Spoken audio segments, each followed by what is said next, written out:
Çuңur hormatlanan Berent mertebeli prezidentimiz hormatly Gurbanguli Berdimuhamedov, Çuңur hormatlanan Özbekistan Respublikasynyň Berent mertebeli prezidenti hormatly Şavkat Mirziyoyev, hormatly dawara gatnaşyjylar, hanymlar we jenaplar, şunuň bilen Türkmenistanyň hemde Özbekistan Respublikasynyň medeniýet we sunugat usatlarynyň bilelikde konsertini geçirip torýas.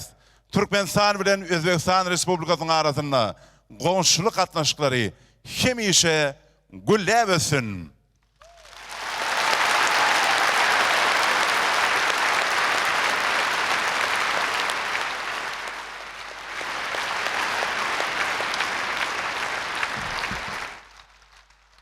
Muhtaram Prezidentimiz Shavkat Miromonovich Mirziyoyev, Muhtaram Turkmaniston Prezidenti Gurbanguli Berdimuhamedov, hurmatli xonimlar va janoblar. Shuning bilan O'zbekiston va Turkmaniston san'at ustalari ishtirokida tayyorlangan konsert dasturimiz o'z nihoyasiga yetdi. Ikki qardosh xalqlar o'rtasidagi hamjihatlik, ahillik, totuvlik hamisha bardavom bo'lsin. O'zbek-turkman do'stligi abadiy bo'lsin.